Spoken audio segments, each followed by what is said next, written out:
guys, and welcome to today's painting tutorial. Today I want to show you the complete process of this wonderful painting, which I called Fuchsia.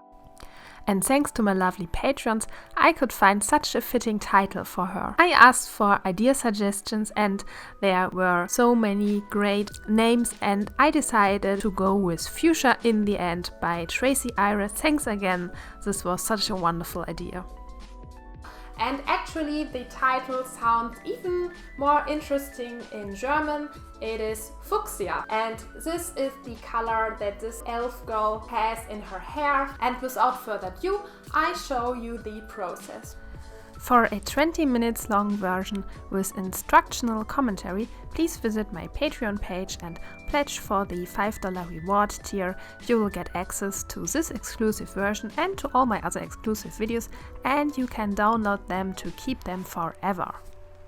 So I started this painting because it was relatively small on this funny self-built construction with a vertical palette, because I really wanted to show you how I mix colors, and I took the opportunity for this small format to just put in all my colors and show you which colors I'm using. And also this painting was a little bit different from my usual paintings because it is painted on wood, on a wooden panel, and I'm usually painting on canvas, so this was quite a challenge for me.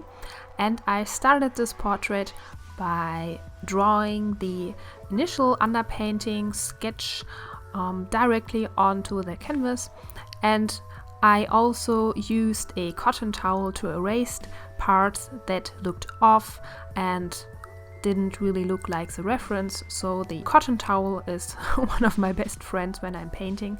And after I did that, I blocked in all the major colors and major parts into the composition so that I can be sure that everything looks approximately like I imagine it and all the colors are approximately right. And after I did that, I'm continuing by making some details on her face and making relatively smooth gradients at the first layer so that I can continue easily on the second.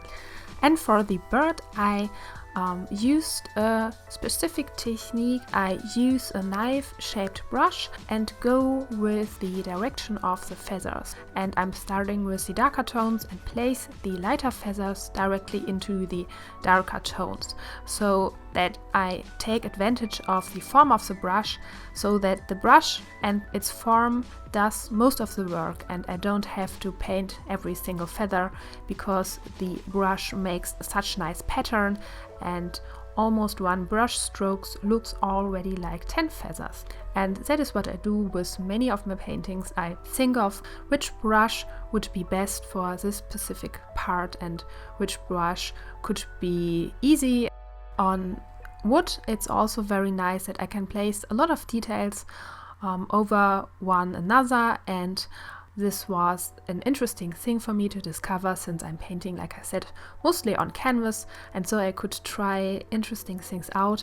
And here on this rose, I try to use my rose technique where I just place one brush stroke and already have a flower petal, and this definitely worked on wood too, so this was nice to see that my techniques work on wood too, but I had to adapt certain things, for example how much LIQUIN, which is my oil medium, I use, or how I hold the brush, because I found the surface very delicate, and also the amount and the value of colors I had to mix more carefully on wood than I would do on canvas. So if you are a painter and you paint on wood or on canvas, it's definitely worth to try out the other thing just to see how the color behave and which medium you would prefer for your technique. And here this is already the second layer of the portrait, and this is really the most interesting thing, or definitely the most challenging thing, because in this layer I have to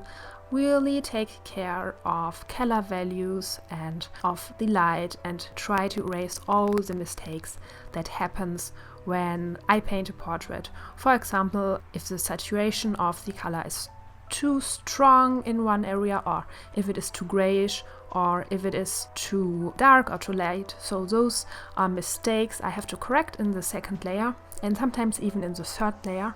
And for that, my trick is to go back and forth to the canvas and also squinting the eyes. So I go back, squint the eyes, look at my laptop and on my painting and see where are the major mistakes and the major errors that I have to correct. And here you see that I already finished the second layer of her face, and I'm continuing by adding those lovely and fun details I absolutely love. This is really the most fun part at the end of the painting, where I just add some details and make all those little things a little bit better. And especially with this rose, I really could go into detail, and I think it really looked very lovely in the end. And also with the bird, I just make it look a bit more realistic, and this bright yellow really popped out nicely on wood. And since there is no grain on wood, it really had this nice realistic feel to it.